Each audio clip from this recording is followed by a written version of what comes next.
ग्रहण आखिर होता क्या है? ग्रहण में प्रेग्नेंट औरतों को बहुत सारी सावधानी रखने के लिए क्यों कहा जाता है, और अगर आपने ऐसी सावधानियां नहीं रखी प्रेगनेंसी के दौरान तो हो सकता है आपके बच्चे का अंग कटा हुआ पैदा हो सकता है, आपके अजन्मे बच्चे को बहुत सारी दिक्कतों का सामना कर सकता है, बहुत सारी बीमारियां हो सकती हैं। हेलो दोस्तों, वेलकम और welcome back to my channel, जहां हम बात करते हैं मेकअप, ब्यूटी, ट्रेंडिंग, फैशन और मॉमी टॉक की।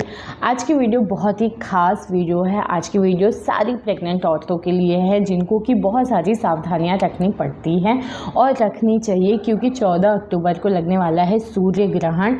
तो आज की वीडियो में हम बात करेंगे कि ग्रहण में क्या करना चाहिए, क्या नहीं करना चाहिए, प्रेग्नेंट औरतों को किन चीज़ों का ख्याल रखना चाहिए, और आखिर सूतक काल कब है और ये ग्रहण लग कब रहा है। तो बिना स्किप किए आपको वीडियो शुरू से लेकर अंत तक बने रहना है, ताकि आपको सारी इन्फॉर्मेशन मिल जाए और आप वो गलतियाँ ना करें जो कि ग्रहण में बिल्कुल नहीं करना है। तो फटाफट वीडियो शुरू करते हैं। वैसे तो प्रेगनेंसी में ना, जब औरत कंसीव करती है तब से उसको बहुत सारी सावधानियां रखनी पड़ती है। उसको खाने पीने, उठने बैठने, हर चीज़ में सतर्कता बरतनी पड़ती है। लेकिन जब बात आता है ग्रहण का, चाहे सूर्य ग्रहण हो चाहे चंद्र ग्रहण हो, उसमें प्रेग्नेंट औरतों को अलग से कुछ खास हिदायतें दी जाती हैं, कुछ अलग से सावधानियाँ बरतने के लिए कही जाती हैं। क्योंकि एक्चुअली होता क्या है ना, जब सूर्य ग्रहण या चंद्र ग्रहण होता है तो उससे इतनी ज़्यादा नेगेटिव तरंगे होती हैं जो कि आपको और आपके अजन्मे बच्चे को, जी हाँ, आपके पेट में जो बच्चा है ना, उसको भी नुकसान कर सकती हैं। ऐसा माना जाता है कि ग्रहण के 108 दिन बाद भी उसका असर होता है। तो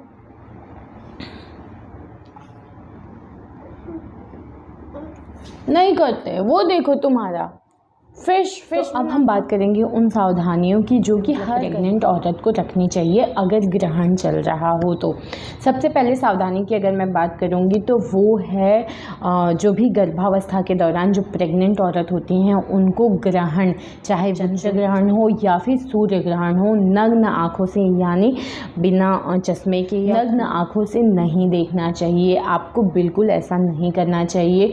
अगर आप ऐसा देखते हैं तो आपके अजन्मे बच्चे को, यानी कि आपके गर्भ में पल रहे बच्चे को बहुत सारी दिक्कत हो सकती है। सेकेंड चीज़ ये है कि अगर आप ऐसा करते हैं, अगर आपने ग्रहण के दौरान नग्न आँखों से ग्रहण को देख लिया है, तो हो सकता है आपके बच्चा जब पैदा होना तो उसके शरीर पे लाल चकत्ते हो, या फिर बाद में ऐसा होता है कि उसकी मंद बुद्धि बच्चा पैदा हो। तो इस तरीके से भी अगर आपने नग्न आँखों से ग्रहण देखा है तो आपके बच्चे के साथ बहुत सारी परेशानियाँ हो सकती हैं। इसीलिए कहा जाता है कि ग्रहण के दौरान ना गर्भावस्था महिला को एक अंदर रूम में बंद रहना चाहिए, ज़्यादा अंदर बाहर नहीं होना चाहिए। स्पेशली घर से बाहर तो बिल्कुल भी नहीं निकलना चाहिए, ताकि वो कहीं ग्रहण को देख ना ले। अगर देखेगी तो फिर बच्चे के साथ बहुत सारी परेशानियां हो सकती हैं। अब हम बात करते हैं खाने पीने की। देखिए, गर्भावस्था के दौरान अगर ग्रहण पड़ रहा है, वैसे तो ये 14 अक्टूबर वाला जो ग्रहण है ना, ये साल का आखिरी ग्रहण है।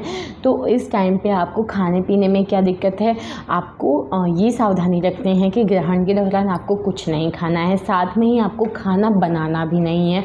और अगर खाने में कुछ बच गया है तो उसमें आपको तुलसी की पत्ती रखनी है। तुलसी की पत्ती, चाहे पानी हो या खाना हो, कुछ बच गया है जिसको आप दोबारा खाना चाहते हैं, फेंक नहीं सकते हैं, तो उसमें आप तुलसी की पत्ती डाल दीजिए। ये क्या होता है, एंटीऑक्सीडेंट होता है, प्लस ये जो सूर्य से निकलने वाली ग्रहण के टाइम पे जो किरणें होती हैं ना, जो बुरे प्रभाव होता है ना, उसको ख़त्म कर देता है। तो आपको क्या करना है, ग्रहण से पहले ही खाना, पहले ही अगर आपने बना लिया है, खा पी के मांझ के बर्तन रख दीजिए। नहीं तो अगर खाने में कुछ बच गया है तो उसमें तुलसी का पत्ता डाल दीजिए, उसको आप बाद में यूज़ कर सकते हैं। और पानी भी अगर आप पी रहे हैं ना, तो पानी में भी तुलसी का पत्ता डाल के ही पीजिए। आपको बिना तुलसी के पत्ते का कुछ ना खाना है ना पीना है और बनाना है। वैसे तो उस टाइम पे ग्रहण के दौरान ना आपको खाना चाहिए ना पीना चाहिए।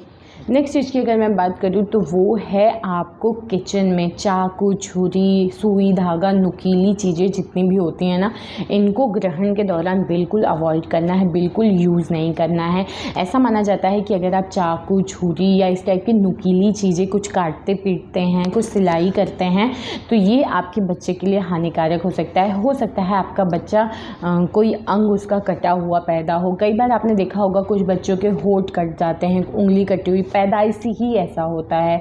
तो उस टाइम मतलब इस टाइप की दिक्कतें ना हो आपके साथ, आपके बच्चे के साथ, तो उस टाइम पे ग्रहण का जो पूरा समय है ना, उसमें आपको बिल्कुल कटाई छटाई सिलाई ये सब काम बिल्कुल नहीं करना है। नुकीली चीज़ों से आपको दूर रहना है। नेक्स्ट चीज़ की अगर मैं बात करूँ तो वो है, अगर आपको एक नेगेटिव एनर्जी जो है, जो ग्रहण के टाइम पे आपको जो किरणें आ रही हैं बहुत ही नेगेटिव, उससे बचना है, उससे सुरक्षा करना है खुद का तो और अपने बच्चे का, तो आप ये काम कर सकते हैं। ये मैंने भी किया था। एक नारियल ले लीजिए पानी वाला, ठीक है, और उसको पूरे ग्रहण के टाइम अपने पास रखिए, और जब ग्रहण आपका ख़त्म हो जाता है ना, तो उस नारियल को आप किसी नदी नाले में या ज़मीन के अंदर गाड़ सकते हैं। तो ये माना जाता है कि ग्रहण का जो नेगेटिव एनर्जी होती है ना, वो नारियल अपने पास रख लेता है, आप पे कोई भी दिक्कत नहीं आने देता है, आपको वो सुरक्षित करता है। अगर आपके पास नारियल नहीं है तो आप एक काम कर सकते हैं, अपने पूरे मतलब जो भी पैर से लेके सिर तक आपके हाइट का ना धागा लीजिए, चाहे वो येलो कलर का या रेड कलर का, और कोई कलर नहीं, लाल या फिर पीले कलर का धागा लीजिए, अपने ऊपर से नीचे तक पूरे हाइट का नाप लीजिए और उस धागे को अपने गेट के सामने टांग लीजिए, ठीक है। और जब आपका ग्रहण पूरा ख़त्म हो जाता है तो उस धागे को लेके किसी नदी नाले या मिट्टी में गाड़ दीजिए, तो इससे भी आप सुरक्षित रह सकते हैं। तो ये सारी चीज़ें, नारियल वाला काम तो मैंने भी किया था, तो आप भी ये कर सकते हो। और मेरी बेटी थैंक गॉड हेल्दी पैदा हुई, सब कुछ अच्छा है, कोई दिक्कत नहीं है। इसके अलावा आप एक काम और कर सकते हैं कि ग्रहण का जो टाइम है ना, उस टाइम पे कहते हैं कि जब भगवान पे प्रॉब्लम आई थी, जब भगवान, ऐसा मेरी भाभी ने मुझे बताया था, तो मैं आपको बताती हूँ, जब भगवान पे मुसीबत आई थी तो उनको हनुमान जी ने हेल्प किया था, ठीक है, सीता मैया को ढूंढने में। कहाँ जा रहे हो? ठीक है, तो उनको हेल्प किया था उन्होंने, तो इसीलिए कहते हैं कि ग्रहण का टाइम जो होता है ना, एक मुसीबत का टाइम होता है। तो आप उस टाइम पे 2-3 चीज़ें कर सकते हैं। आप ना सूर्य जी से रिलेटेड सूर्य मंत्र पढ़ सकते हैं। इसके अलावा आप ना सुंदरकांड कर सकते हैं। सुंदरकांड पढ़ना बहुत ही अच्छा, अगर आप पढ़ नहीं सकते हैं तो आप सुन सकते हैं, ठीक है, आप फ़ोन में लगा लीजिए, उसको सुनिए, ये बहुत ही अच्छा होता है। ये भी मैंने किया था अपने टाइम पे, तो आप भी ये कर सकते हैं, इससे बहुत फ़ायदा होता है। आप सुरक्षित रहते हैं, आपका बच्चा जो नेगेटिव वाइब्स होती है, नेगेटिव एनर्जी होती है ना, उससे सुरक्षित रहते हैं। इसके अलावा भी आप कर सकते हैं, आप गाय का गोबर अगर मिल जाए ना, वो लीजिए और अपने पेट की जितनी भी टमी एरिया है ना, उसको ऐसे गोट सकते हैं। गोबर लीजिए, उसको ऐसे लाइन बना दे सकते हैं। तो गाय का गोबर जो होता है ना, वो भी नेगेटिव एनर्जी को आपके पास आने से बचा लेता है, आपके बच्चे को सुरक्षित करता है। तो ये चीज़ें आप कर सकते हैं, आप अपने और अपने बच्चे को सुरक्षित रख सकते हैं ग्रहण के दौरान।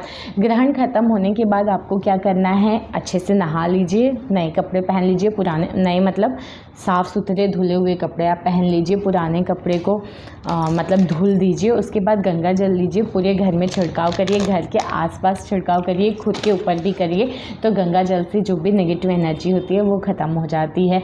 अब मैं बात करती हूँ टाइमिंग की, तो 14 अक्टूबर को रात को 8:33 से 2:25 रात तक पूरे टाइम ग्रहण रहेगा। तो उस टाइम आपको सोना नहीं है, कोशिश करिए कि सोना वर्जित कर लें। वैसे तो ये जो ग्रहण है ना, ये इंडिया में नहीं लग रहा है, बाहर लग रहा है, बट मेरे हिसाब से देखिए, मन में शंका क्यों रखें, उस टाइम पे थोड़ा सा आप ये चीज़ें कर सकते हैं, ये सावधानियां रख सकते हैं, तो ज़रूर रखें। तो उम्मीद करती हूँ वीडियो अच्छी लगी हो, इन्फॉर्मेटिव लगी हो। वीडियो अच्छी लगी हो तो लाइक शेयर कमेंट करिए, चैनल को प्लीज़ सब्सक्राइब कर लीजिए। मिलते हैं नेक्स्ट वीडियो में, तब तक के लिए बाय।